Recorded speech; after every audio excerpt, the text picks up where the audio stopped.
ধন্যবাদ। বাউল সম্রাট ফকির লালন শাহের সংক্ষিপ্ত জীবনী। আজ থেকে প্রায় ২৫০ বছর পূর্বে কোন এক প্রত্যুষে আমরা যেখানে বসে আছি এখান থেকে ৫০ গজ পশ্চিমে আমি বসে আছি, উত্তর দিকে মুখ করে। আমার বাম পাশে তখন গড়াইয়ের একটা শাখা নদী ছিল।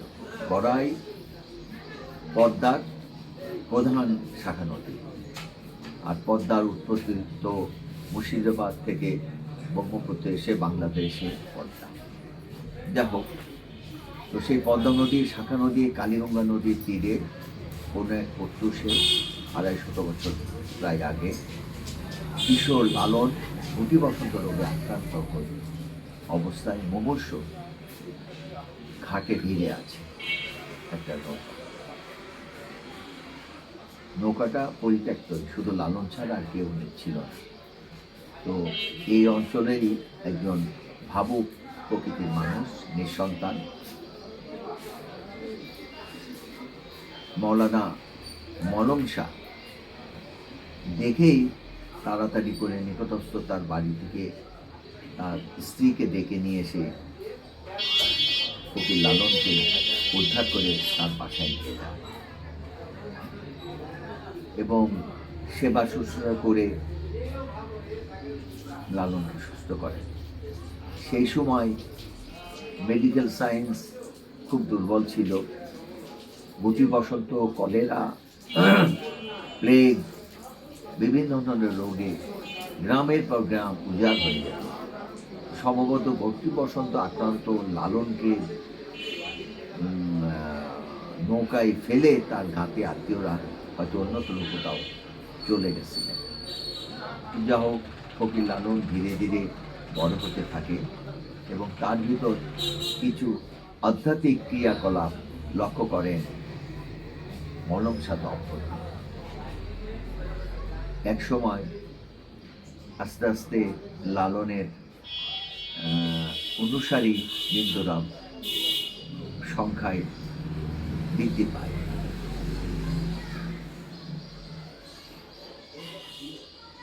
মলম শাহ নিজেও তার শিষ্যত্ব গ্রহণ করেন। এভাবেই ধীরে ধীরে ফকির লালনের অহিংস নীতি, অসাম্প্রদায়িক চেতনা এবং মানবতাবোধের জয়গান সারা বিশ্বে ক্রমশ বৃদ্ধি পাচ্ছে। আমাদের এই চলমান সময়ে আমরা যদি তার অনুসৃত নীতি ন্যূনতম কিছুটাও যদি নিজেদের জীবনাচারের সঙ্গে খাপ খাইয়ে নিতে পারতাম, তাহলে এই সমাজে এত অবক্ষয়, এত বৈষম্য, এত অনৈতিক আচরণ, অবিচার, অনাচার, জোর জুলুম, অন্যায় হয়তোবা অনেকটাই হ্রাস পেত। প্রতি বছর ফকির লালন জীবিত থাকা অবস্থায় দোল পূর্ণিমা রাত্রে উনি তার ভক্ত অনুরাগীদের নিয়ে সাধু সঙ্গ করতেন। সেই সাধু সঙ্গ এক সময় রূপ নেয়, দোল পূর্ণিমার রাতে সেই সাধু সঙ্গ এক সময় রূপ নেয় শন উৎসব। যেহেতু ফকির লালন কখনোই তার বংশ পরিচয়, গোত্র, ধর্ম, বর্ণ কিছুই উল্লেখ করেন নাই। এই দিকটা উনি চেপে গেছেন তার শিষ্যদের কাছে বা সমসময়ে আর অন্যদের কাছে। কেন চেপে গেছেন সেটা তিনিই জানতেন, তিনিই বুঝতেন। ফকির লালনের সেই সনুৎসব এখানে এখন বছরের দুটা বড় উৎসবের একটি, যেটা সাধারণত ফাল্গুন শেষের দিকে অথবা চৈত্র মাঝামাঝি চন্দ্র মাসের তারিখ হিসাবে দোল পূর্ণিমার রাতে এটা অনুষ্ঠিত হবে। ওই রাতে লক্ষ লক্ষ লালন অনুরাগী সাধু ফকির বাউলরা এখানে আসেন। তাদেরকে মাঝরাত্রিতে লালনের সেই সময়কার রীতি রেখেই অধিবাস, এই খাদ্যটার নাম মিড নাইটে এটা পরিবেশন করা হয় ফকিরদের ভিতর, তার অনুসারীদের ভিতর। আর পরের দিন খুব ভোরে পায়েস, মুড়ি এটা এখন দেয়া হয়, তার সময় দেয়া হতো পায়েস, মুড়ি, খাগড়াই, বাতাসা সহ আরো কিছু হয়তো। এক সময় প্রচলন ছিল পদ্ম পাতায় এই খাবারগুলো বিতরণের। পদ্ম পাতার অভাবে আমরা সাম্প্রতিক বছরগুলোতে কলার পাতা দিয়ে এগুলো বিতরণ করে থাকি। আর দুপুরে পূর্ণ সেবা, এখনো কলার পাতা দেওয়া হয়, কলার পাতাতে খাওয়ানো হয়। বাহ। দুপুরে পূর্ণ সেবা, ভাত, মাছ, ডাল, সবজি এবং দই। এখানে মাংস বা ডিমের প্রচলন নিষিদ্ধ। তো আমরা এত সুশৃঙ্খলভাবে, এত আচরণগত চমৎকারভাবে, বিনম্রভাবে তার অনুসারীরা সেই দুপুরের পূর্ণ সেবা গ্রহণ করবেন, যেটা না দেখলে বোঝানো যাবে না তার অনুভূতি। এই বহিমিয়ান বাউলরা, সাধু ফকিররা বেশিরভাগই নিরক্ষর। তারা বিনম্র, অন্তর্মুখী, নির্লোভ, লাজুক এবং কিছুটা আমার কাছে মনে হয় অভিমানীয় বটে।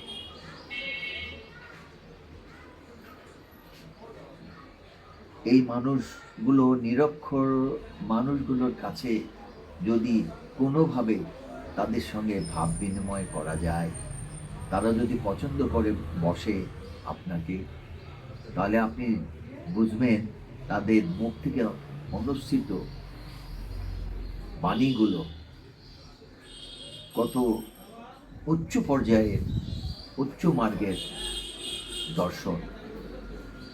এরা সবাই, আমি বলি, এক একজন মহাদার্শনিক। জীবনবোধ, জীবনের আশা আকাঙ্ক্ষা ইহজাগতিক সময়ে তারা বিলীন করে দিয়েছে। মূলত লালনের গান শাশ্বত আবেদনে ভরপুর।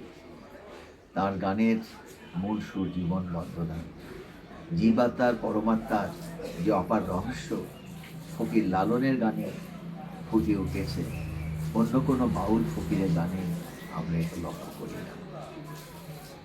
স্রষ্টাকে পাওয়ার যে সুতীব্র আকাঙ্ক্ষা তার মাঝে সারা জীবন কাজ করে গেছে, স্রষ্টাও তাকে সুন্দর এবং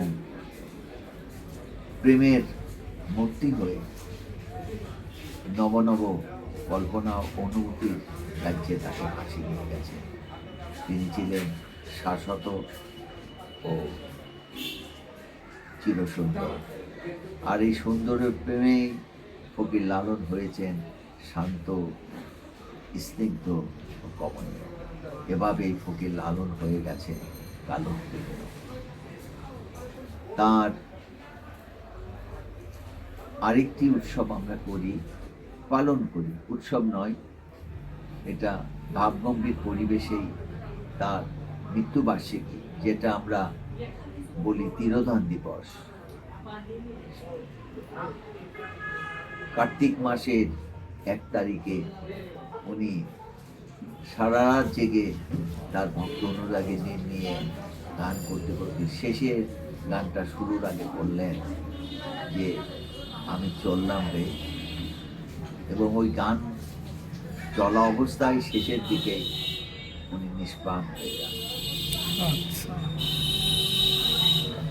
সারা পৃথিবীব্যাপী ফকির লালনের খ্যাতি এবং তার অনুসৃত বাণীকে ধারণ করে আছেন লক্ষ লক্ষ মানুষ। আমরা বিশেষ করে ভারতের পশ্চিমবঙ্গের বেশ কিছু অঞ্চল থেকে, মুর্শিদাবাদ, নদিয়া, মেদিনীপুর, বর্ধমান, আসানসোল থেকেও অনেক ভক্ত অনুরাগী প্রতি বছর লালনের এই দুটি অনুষ্ঠানে আসে। 3 দিন ব্যাপী এই অনুষ্ঠানে নানা পথ এবং নানা মতের মানুষের যে পারস্পরিক মিলন মেলা বসে, ভাবের আদান প্রদান হয়, সেটা না দেখলে, না অনুভব করলে বলা মুশকিল, বিশেষ করে আমার মতো একজন ক্ষুদ্র মানুষের পক্ষে। এই মানুষগুলোকে আমরা খুব বেশি হলেও 20-25 হাজার মানুষকে আপ্যায়ন করতে পারি, কিন্তু লক্ষ লক্ষ মানুষ আসে।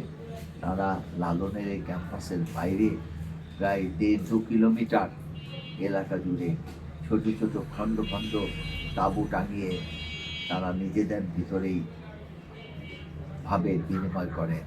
তারা নিজেরাই রান্না করেন, 3টে ইটের টুকরা আশেপাশে থেকে জ্বালানি জোগাড় করে একটা চুলায় 1 মুঠো চাল, 1 মুঠো ডাল, এই দিয়েই হয়তো যা হয় তৈরি, সেটাই সারা দিন তারা খেয়ে, একবার খেলেই তাদের সব শেষ। লালন আমি মনে করি দেহতাত্ত্বিক এত বড় মাপের আর কোনো দার্শনিক পৃথিবীতে এসেছে কিনা আমি জানি না। তার মানব দেহের বিভিন্ন অঙ্গ প্রত্যঙ্গ নিয়ে তার যে বিশ্লেষণ,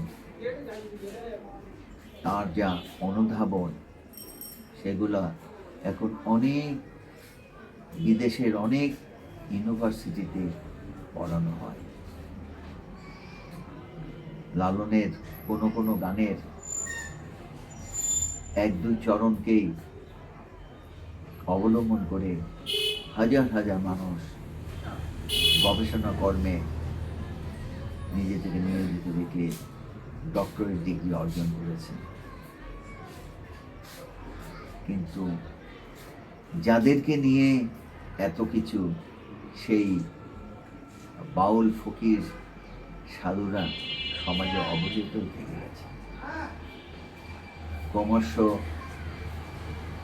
সব কিছু নগরায়নের কারণে সেই লোকজ সংস্কৃতির ভাব ক্রমশ আমরা হারিয়ে ফেলছি। আর্থিক অনটনে জর্জরিত এই বাউল ফকিররা প্রতিদিন লালনের ধামে, এই সেউরিয়ার পূর্ণভূমিতে, এই আরশিনগরে পড়শিরা কেমন আছে দেখার জন্য আসে। লালনের বাণী গান আকারে পরিবেশিত হয়। প্রতি সন্ধ্যায় এই ধামে দর্শনার্থী শ্রোতাদের গান যারা পরিবেশন করে, সেই বহিনিয়ান বাউল জানে না পরের দিন তার বাড়ি চালগুলো জ্বলবে কিনা, অথচ সে দর্শনার্থীদের, শ্রোতাদের বিনোদন দানের জন্য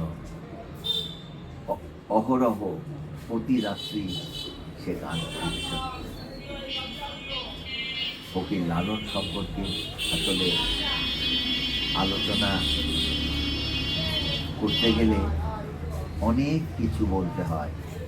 আমি নিজে অতটা বুঝিও না, জানিও না।